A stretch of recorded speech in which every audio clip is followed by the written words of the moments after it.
Hello दोस्तों, मैं हूं रतिन सोनी। स्वागत है आपका हरदा डिग्री कॉलेज के ऑफिशियल यूट्यूब चैनल में, जो कि रिप्रेजेंट कर रहा है कॉम्पिटिटिव विंग में।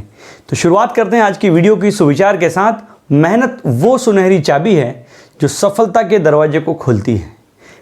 मेहनत वो सुनहरी चाबी है जो सफलता के दरवाजे को खोलती है। बड़ा छोटा लेकिन रहस्यमय और मोटिवेशनल थॉट है कि मेहनत से ही सारे जो हैं सफलता के दरवाजे खुलेंगे, क्योंकि सफलता का कोई शॉर्टकट नहीं होता। तो माय डियर फ्रेंड्स, स्टूडेंट्स, मेहनत करने से ना कतराइए, आगे बढ़िए। तो करते हैं शुरू हमारी मेहनत वाला काम, जो कि हमारी इंग्लिश को देगा नया मुकाम। तो जैसे कि आप जानते हैं, हम आर्टिकल सीरीज को पढ़ रहे हैं। आर्टिकल सेक्शन के अंतर्गत हमने जो है ए और एन का यूज़ सीखा है ना। द का प्रयोग हम पढ़ रहे हैं कि द का यूज़ हमको कहाँ कहाँ करना है, ये सारी चीज़ें हम देख रहे हैं। ठीक है, तो द का प्रयोग के अंतर्गत हम देखते हैं। हमने देखा था कल कि भाई सबसे पहले हमने ये देखा कि द को हम द कब पढ़ते हैं और द को दी कब पढ़ते हैं। तो वॉवेल साउंड पे हम दी पढ़ रहे थे और कॉन्सोनेंट पे हम द पढ़ रहे थे। ये चीज़ हम देख चुके हैं। उसके बाद हमने जो देखा था वो मैं एक बार फटाफट आपको रिवाइज करा देता हूँ, सो दैट आपको आगे समझने में दिक्कत ना हो। और वो स्टूडेंट्स जिन्होंने नहीं देखा या नहीं पढ़ पाए हैं, they may go to description box for the links. ठीक है, तो आप वहाँ जाइए और लिंक्स के थ्रू वो पूरा वीडियो डिटेल में देखिए। हमने कल देखा था कि सुपरलेटिव डिग्री में, यानी कि सुपरलेटिव डिग्री में द आता है ऑल द बेस्ट, जैसे कि मैंने कहा, द टॉलेस्ट मैंने कहा, है ना, द मोस्ट ब्यूटीफुल मैंने जैसे कि कहा। तो here we can see all the adjectives are in superlative degree, है ना। यहाँ पर EST लगा है इधर भी और यहाँ पे लगा है most, that's why I have used the here. ठीक है, तो बिफोर एनी सुपरलेटिव डिग्री और the adjective of superlative degree we have to use the. ठीक है, मोस्ट का मतलब जब अधिकांश रहेगा, ये बात ध्यान रखनी है कि मोस्ट का मतलब जब अधिकांश रहेगा तो द का प्रयोग इसके साथ हम नहीं करेंगे। The will not be used with most when it gives the meaning of अधिकांश, है ना, यानी कि ज़्यादातर, संभावना को दिखाएगा। समझ में आ गई बात आपको। तो अब हम आगे चलते हैं। अगला रूल हमने देखा था कि कंपैरेटिव डिग्री के पैरेलल कंस्ट्रक्शन में, क्या देखा था अपन ने, कंपैरेटिव डिग्री के पैरेलल कंस्ट्रक्शन में। जैसे कि मैंने कहा द हार्डर यू वर्क, जितना कठिन परिश्रम आप करोगे, the better results you will get. अब इस सेंटेंस को ध्यान से देखिए। यहां पर दो सेंटेंस है, दोनों कंपैरेटिव डिग्री की बात की है कि द हार्डर यू वर्क, जितना कठिन परिश्रम करोगे। आज समझ गए होगे थीम हमारी मेहनत है, यानी कि परिश्रम ही है। ठीक है, the better results you will get, मतलब जितना अच्छा प्रयास करोगे, जितना कठिन प्रयास करोगे, उतने अच्छे परिणाम आपके सामने आएंगे, है ना। उद्यम से ही कार्य सिद्ध होते हैं, सिर्फ सोच लेने मात्र से नहीं। और यही बात अंग्रेजी के साथ भी डियर स्टूडेंट्स लागू होती है कि अंग्रेजी यदि आपको अच्छी करनी है तो आप जो है बेटरमेंट के लिए काम करिए, रीडिंग करिए, राइटिंग करिए। मैंने जो आपको LSRW टेक्निक बताई थी उसको फॉलो कीजिए। ठीक है, तो चलते हैं हम आगे अगले रूल की तरफ। अगला रूल हमने देखा था कंपैरेटिव डिग्री के पैरेलल कंस्ट्रक्शन के बाद हमने देखा था अगला नियम जो हम देखेंगे कि यदि सेंटेंस, या ऐसा कह सकता हूं कि कंपैरेटिव डिग्री में यदि सेंटेंस में ऑफ द टू लगे हों, क्या लगा हो, ऑफ द टू, यदि सेंटेंस में ऑफ द टू का यूज हो। यह बहुत मजेदार नियम है। अक्सर जो है बैंकिंग सेक्टर में इस प्रकार के क्वेश्चन आर्टिकल से रिलेटेड आ जाते हैं। ठीक है, तो ऑफ द टू का मतलब होता है, देखिए ऑफ का एक मतलब में से भी होता है ना। स्कूलिंग या कॉलेजेस में मार्किंग के समय पर अक्सर सुना होगा ना कि 100 आउट ऑफ 100, 10 आउट ऑफ जो है 50, ऐसा करके, तो में से। तो अब यहाँ पर जब भी सेंटेंस में ऑफ द टू दिखे और कॉम्पिटिटिव डिग्री हो, जैसे कि मैंने कहा कि she is better of the two girls. अब हियर यू कैन सी, आप कोई पूछे कि भाई tell me whether the given sentence is right और रॉन्ग, कि ये जो दिया हुआ सेंटेंस है वो राइट है या रॉन्ग है, तो आपको कुछ नहीं करना है। सबसे पहले यू हैव टू सी कि there is of the two is given in the sentence, of the two is given in the sentence. अब यहां पर ऑफ द टू के साथ साथ यहां पर बेटर लिखा है which is an adjective of comparative degree. तो my dear students, as per rule हमको पता है कि जब भी सेंटेंस में ऑफ द टू आएगा कंपैरेटिव डिग्री के पहले आपको द का प्रयोग करना पड़ेगा। तो यहां पर क्या आना चाहिए था, द। फिर से एक बार देख लीजिए कि जब भी सेंटेंस में ऑफ द टू लगा हो और कंपैरेटिव डिग्री का एडजेक्टिव आएगा तो ऐसी स्थिति में आपको कंपैरेटिव डिग्री के पहले द का प्रयोग करना पड़ेगा। एक और क्वेश्चन देखते हैं, अब एग्जाम में कैसा पूछा जाता है वो देखिए। जैसे कि मैंने कहा of the two boys I met yesterday,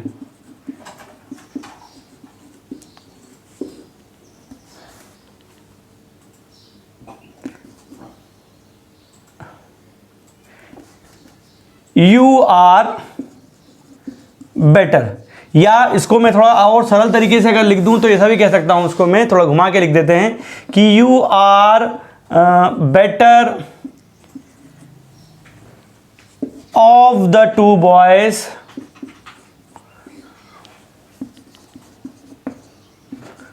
whom I met yesterday। अब यहां पर इसको मैंने स्पॉटिंग एरर वाले फॉर्म में बनाया है और ये वाला पार्ट हो गया आपका नो एरर का, ए बी सी डी और ये ई लिख लीजिए। इस प्रकार का स्पॉटिंग एरर का क्वेश्चन हमारा बनता है कि you are better of the two boys whom I met yesterday, कि आप उन दोनों लड़कों से अच्छे हो जिनसे मैं कल मिला था। अब सेंटेंस देखिए, पढ़ने में कोई गलत इसी नजर आ नहीं रही, पर क्योंकि यहां पर आपको सबसे पहले देखना है क्या लगा हुआ है, ऑफ द टू, और क्योंकि यहाँ ऑफ द टू लगा है, कंपैरेटिव डिग्री का एडजेक्टिव दिया हुआ है बेटर, तो यहां पर हमको क्या लगाना पड़ेगा, द लगाना पड़ेगा। समझ में आई ना बात आपको। या जैसे कि मैंने एक और सेंटेंस कहा कि मैंने कहा Radha is taller of her, या of the to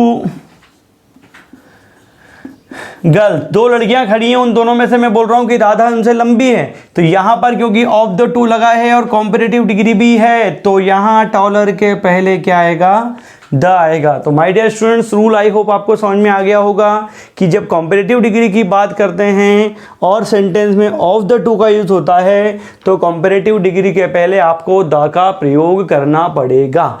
I hope आपको समझ में आ गया होगा। समझ में अगर आ रहा है तो वही करना है जो आपको मैं रोज करने को कहता हूँ।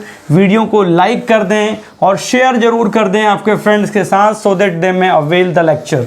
ठीक है, दे में अवेल माई वीडियो लेक्चर। और चैनल को अभी तक सब्सक्राइब नहीं किया है तो डियर स्टूडेंट जरूर से इसको सब्सक्राइब कर दें। ठीक है, अगले रूल की तरफ चलते हैं जो कि एक सरल सा नियम है। बड़ी नदियों, पर्वतों, सागरों, महासागरों, खाड़ियों या मरुस्थलों के नाम के पूर्व, मरुस्थलों के नाम के पूर्व। अब ध्यान से देखना है डियर स्टूडेंट्स रूल को। इंग्लिश में एक बार दोहरा देता हूँ। Before the names of big rivers, mountains, seas, oceans, bays और गल्फ्स एंड डिजर्ट्स, इनके नाम के पहले आपको द का प्रयोग करना है। सबसे पहले बात करते हैं बड़ी नदी से। जैसे कि मैंने कहा the Ganga is a holy river, यहाँ पर मैंने कहा कि गंगा एक पवित्र नदी है। यहाँ पर द नर्मदा भी कह सकता हूँ मैं और द थेम्स भी कह सकता हूँ। थेम्स कहाँ पर है, लंदन में, पता है आपको। ठीक है, तो यहाँ पर एक बात याद रखना है कि ऐसी रिवर्स के आगे द लगाना है जिनकी रिकग्नाइजेशन हो, मतलब जो क्षेत्रीय या मतलब बहुत ज़्यादा छोटी नदियाँ हैं, है ना, जिनको कोई नहीं जानता, उनके नाम के आगे हम द नहीं लगाएंगे। एक बात और यहाँ रखना है कि यदि नदी के नाम के साथ उसका शहर का नाम भी जुड़ा हो तो फिर वहाँ पर हम द नहीं लगाते हैं। अब यही तो अंतर है। जब मैंने बड़ी नदियों लिखा होगा तो आपने सोचा होगा सर ये नियम तो हमको पता है, पता होगा, बट जो अगला नियम में जो रिलेटेड एसोसिएटेड रूल बता रहा हूं कि जैसे कि मैंने कहा लंदन ऑन द थेम्स, तो ये बात अगर आप कहते हैं कि लंदन ऑन द थेम्स और इस प्रकार का क्वेश्चन आता है तो माय डियर स्टूडेंट्स यहाँ पर आप गलत हो, क्योंकि शहर का नाम जब नदी के नाम के साथ जुड़ा हुआ है तो यहाँ आपको द का प्रयोग नहीं करना पड़ेगा। अब अगर ऐसा मैंने बोला कि वेस्ट बंगाल ऑन द हुगली, हुगली नदी पे है ना, आपको पता ही है कि हुगली नाम से पुकारा जाता है गंगा को वेस्ट बंगाल में।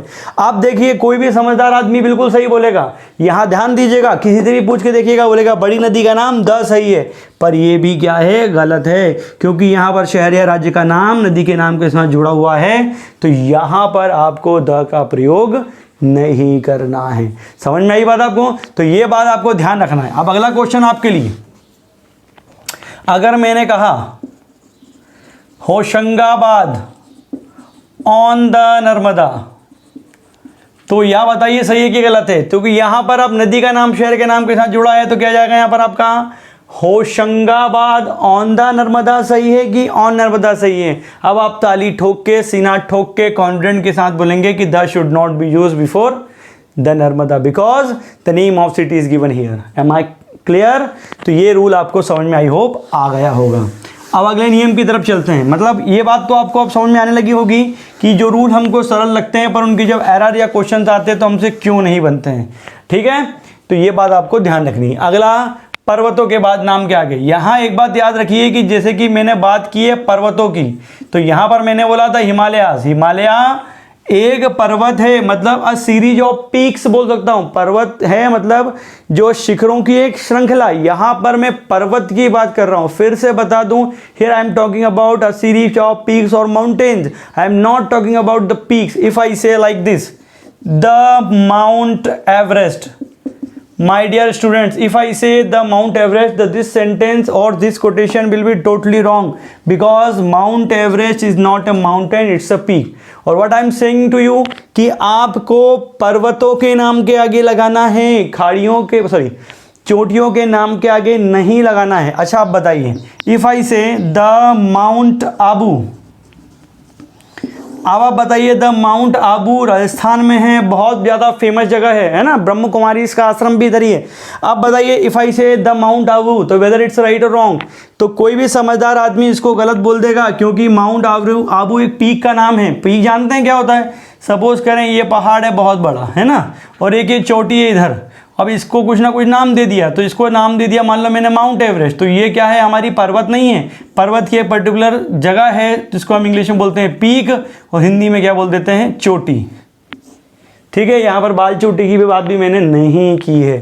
तो आई होप आपको पीक और माउंटेन में डिफरेंस समझ में आ गई है। अ series off peak is called mountain, और व्हाट द रूल सेज कि माउंटेन्स के नाम के पहले before the name of mountains हमको द का प्रयोग करना है। तो रूल समझ में आ रहा है? स्क्रीनशॉट ले लीजिए, नोट्स जरूर बनाएं, लाइक शेयर तो आपको करना ही है। अगले नियम की तरफ चलते हैं। अगला नियम क्या कहता है यहाँ पर? सागर के लिए, सागर किनारे दिल ये पुकारे। सागर का नाम सुना है ना आप लोगों ने? जैसे कि मैंने कहा द रेड सी, और ये कहा मैंने कहा द अरेबियन सी। अच्छा बताइए, मैंने कहा है द अरेबियन सी, क्या ये सही कहा है मैंने? ये सागर है, इसके नाम के आगे द लगा दिया है, बिल्कुल सही बात है, पर क्या मैंने सही पुकारा है द अरेबियन सी? याद करो मेरा रूल जो मैंने आपको बताया था कि जब वॉवेल साउंड आएगा तो द नहीं पढ़ के क्या पढ़ना पड़ेगा? दी पढ़ना पड़ेगा। तो here I should speak like this, the Arabian Sea. समझ में आ रही है बात आपको? तो यहां पर वॉवेल साउंड आने के कारण द को क्या पढ़ना पड़ेगा हमको? दी। ठीक है, नेक्स्ट रूल की तरफ मूव करते हैं। महासागर, जैसे कि मैंने कहा दी पैसिफिक ओशियन, प्रशांत महासागर जो कि सबसे बड़ा महासागर कहा जा सकता है। अब बताइए अगर मैं कहूं दी इंडियन ओशियन, अब बताइए फिर वही सेम क्वेश्चन है, दी इंडियन ओशियन कि द इंडियन ओशियन? अब बताइए क्या आएगा, द कि दी? बताओ। बिल्कुल सही, दी आएगा यहाँ पर, क्योंकि यहाँ पर क्या लिखा है आपका? इंडियन, और ये एक वॉवेल साउंड से शुरू हो रहा है, तो द को क्या पढ़ना पड़ेगा यहाँ पर हमारे को? दी। तो आई होप आपको समझ में आ रहा है। अब ये एक बात आप ये भी समझ सकते हैं कि ये छोटे छोटे नियम हैं, बिल्कुल छोटे छोटे से नियम हैं, लेकिन ये बड़ा इम्पैक्ट रखते हैं। मतलब दीज रूल्स में change your life in the examination, क्योंकि एक एक नंबर से सिलेक्शन होता भी है और रुकता भी है। अगला खाड़ी, खाड़ी को इंग्लिश में क्या बोलते हैं? बे, है ना, या गल्फ। अभी बारिश का सीजन चल रहा है, आपने न्यूज में अक्सर सुना होगा कि बंगाल की खाड़ी में उठने वाले चक्रवात के कारण पश्चिमी मध्य भारत में गरज चमक के साथ छींटे पड़ने की संभावना है, अक्सर सुना होगा ऐसा। ठीक है, तो यहां पर मैं ऐसा बोल सकता हूं कि the bay of Bengal, Bengal की खाड़ी, क्योंकि खाड़ी की बात कर रहा हूं। द गल्फ ऑफ ट्रेंच, या मैक्सिको भी कह सकता हूं मैं, द गल्फ ऑफ मैक्सिको, यानी कि मैक्सिको की खाड़ी। ये दोनों चीज़ें आपने पढ़ी होंगी सोशल, अगर आप पढ़ते हैं, और सोशल इसी चीज़ की सबको पढ़ना चाहिए, बहुत इंपॉर्टेंट चीज़ है, मज़ेदार चीज़ है। ठीक है, तो ये द बे ऑफ बंगाल क्यों बोला? क्योंकि ये खाड़ी थी। अब हडसन की खाड़ी, मन्नार की खाड़ी, सारे हो सकते हैं, देखा ना, मन्नार की खाड़ी भारत और श्रीलंका के बीच का जो जल वाला पोर्शन है उसको कहते हैं। तो ये चीज़ हो गई। खाड़ियों के नाम के पहले भी हमको क्या लगा देना है? द लगा देना है। अगला रूल कहते हैं डिजर्ट, डिजर्ट यानी मरुस्थल होता है। अब एक बात याद रख लीजिए, दो स्पेलिंग से डिजर्ट को पहले क्लियर कर दूं, DESERT डिजर्ट और DESSERT डिजर्ट।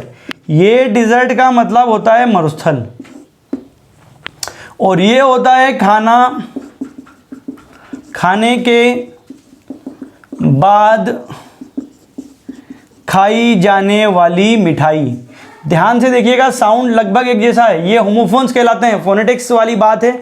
डिजर्ट और डिजर्ट, यहाँ पर ऐसा ना हो कि किसी होटल में खाना खाने चले जाएं, अच्छे होटल की बात कर रहा हूँ, ढाबे वाबे पे नहीं, और वो पूछे waiter sir what would you like to have in dessert, तो लड़ लो उससे कि रेगिस्तान खिलाएगा क्या हमको? नहीं भैया, वो डिजर्ट या मिठाई की बात कर रहा है यहाँ पर। जैसे कि डिजर्ट का मतलब क्या है? जो मतलब स्वीट्स आप टेकिंग आफ्टर योर मील, भोजन के बाद जो आप लेते हैं वो डिजर्ट कहलाती है। अब यहाँ पर रूल क्या कहता है कि खाड़ियों के बाद मरुस्थल, जैसे कि मैंने कहा द सहारा डिजर्ट। अब बताओ यहाँ पर अगर मैं डिजर्ट की जगह ऐसा लिख दूँ दी सहारा डिजर्ट, तो सहारा खाना खाने के बाद कोई मिठाई का नाम है, तो कोई रसमलाई नहीं है, वो मरुस्थल है, कैसे खाओगे? निपट जाओगे। समझ में आ रही ना? तो यहाँ से आपने दो चीज़ सीखी कि we have to use the before the name of deserts, है ना, और there is a huge difference between desert and dessert. There is a difference in spelling too, DESERT and DESSERT। Dessert जो डबल एस वाला है उसका मतलब होता है खाना खाने के बाद खाई जाने वाली मिठाई, क्योंकि अक्सर लोग खाना खाने के बाद मिठाई खाना पसंद करते हैं, और कुछ ना मिले तो गुड़िया शक्कर ही खा लिया करते हैं, तो वो डिजर्ट कहला जाएगा। ठीक है, तो यहाँ डिजर्ट और डिजर्ट में मज़ेदार अंतर मालूम पड़ा। इस प्रकार के और भी अंतर को, मतलब और भी डिफरेंसेस को बोलना चाहिए मुझे, जानने के लिए चैनल के साथ जुड़े रहें। आप देख रहे हैं कि सीरीज हम लोग लेके आए हैं टॉपिक बेस्ड, जिसमें जयंत शर्मा सर मैथमेटिक्स आपको पढ़ा रहे हैं, और मैं नितिन सोनी आपका दोस्त आपको अंग्रेजी विषय पढ़ा रहा हूँ, और उसमें हम आर्टिकल की सीरीज को पूरा हम कर रहे हैं। ठीक है, तो ये रूल हमारा क्लियर होता है, हम आगे चलते हैं। अब अगला रूल कहता है कि प्रमुख धर्म ग्रंथों,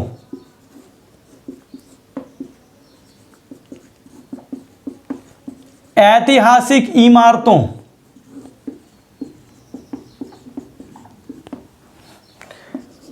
आदि के नाम के पूर्व, before the names of holy books and historical buildings. बहुत सरल सा नियम है। अब हॉली बुक्स का मतलब, जैसे कि मैंने कहा I read the Gita daily, कि मैं रोज गीता पढ़ता हूं, तो गीता इज अ हॉली और स्पिरिचुअल बुक। द रामायणा भी यहां पर हो सकता है, द गुरु ग्रंथ साहिब भी हो सकता है, द कुरान भी हो सकता है, और द बाइबल भी हो सकता है। किसी भी धर्म ग्रंथ के पहले हमको द का प्रयोग करना है। इसी प्रकार से अगर मैं यहां पर बोलूं कि द बाइबल, तो ये भी सही माना जाएगा। द कुरान शरीफ भी बोलता हूं तो भी सही है, कोई दिक्कत नहीं है। तो जब भी किसी धार्मिक ग्रंथ की बात करेंगे वहां पर आपको द का प्रयोग कर देना है। ठीक है, अच्छा सरल सा नियम था। अगले नियम की तरफ पढ़ते हैं, क्या कहता है? ऐतिहासिक इमारत।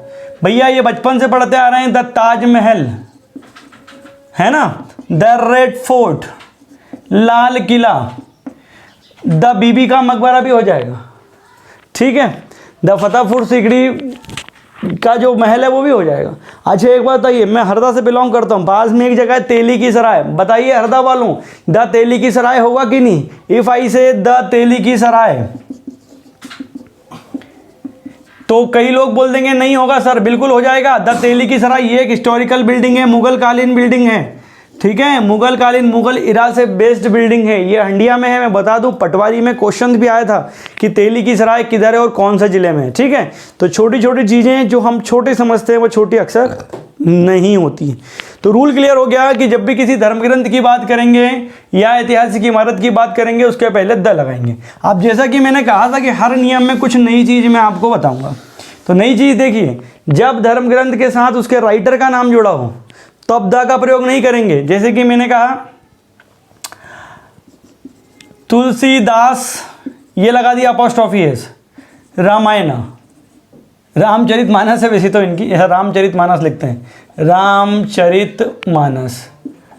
ठीक है, तो यहाँ पर क्योंकि रामचरितमानस के पहले इनके राइटर तुलसीदास जी, तुलसी बाबा हमारे, इनका नाम लिखा हुआ है, इसलिए यहाँ पर द नहीं आएगा। अब कोई लगाएगा और बड़ा सीना ठोक के बोलेगा कि रामायण के पहले द लगेगा, ये तो रामायण के पहले द लगेगा, ये एक महान ग्रंथ है। भैया नहीं लगेगा, क्योंकि राइटर का नाम यहाँ पर दिया हुआ है। समझ में आ गई ना। अगर मैंने कहा होमर्स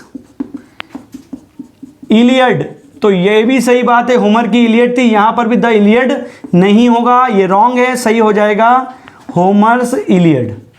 अब अगर इसको एक और तरीके से लिखना चाहें तो ऐसा भी लिख सकते हैं, जैसे कि द इलियड ऑफ होमर, ऐसा भी लिखा जा सकता है। दोनों तरीके सही हैं, बट अगर आप इस तरीके से लिख रहे हैं तो यहाँ पर द का प्रयोग आप नहीं करेंगे। एक बात और, रामचरितमानस और रामायण अलग अलग है। Ramayana is written by Valmiki and Ramcharitmanas is written by Tulsidas. ये भी आप समझ लें, क्योंकि कई बार मैंने देखा है लोग बोलते हैं कि रामायण पढ़ी, हाँ बिल्कुल पढ़ी है, रोज पढ़ता हूँ, ऐसा वैसा, वो अलग है, जनरल नॉलेज की बात। ठीक है, तो रूल समझ में आ गया। मैंने आपको कहा था कि कुछ नई चीज़ जरूर बताऊंगा, तो आप ध्यान में रखिएगा, जब भी धर्म ग्रंथ के साथ उसके राइटर का नाम दिया हो तो वहाँ पर हम द का प्रयोग नहीं करते हैं। ठीक वैसे ही जैसे कि नदी के नाम के पहले नहीं करते हैं यदि उससे जुड़े हुए शहर या राज्य का नाम वहाँ पर दिया हो। तो आई होप चीज़ें आपको समझ में आई होंगी। बहुत अच्छे से और बहुत धीरे धीरे स्लो तरीके से मैंने आपको बताया है। हम आर्टिकल सीरीज को पूरा डिटेल में पढ़ेंगे माय डियर स्टूडेंट्स, 1 या 2 दिन में द के यूसेज को ख़त्म करके इसके फिलर्स और एक्सरसाइज को भी हम करने वाले हैं। तो जुड़े रहिए मेरे साथ और चैनल को फटाफट शेयर कर दीजिए, वीडियो को सब्सक्राइब करना बिल्कुल ना भूलें। जुड़े रहिए, पढ़ते रहिए और अपनी जो ओपिनियंस हैं प्लीज़ कमेंट बॉक्स में जाके जरूर लिखें। Thank you very much.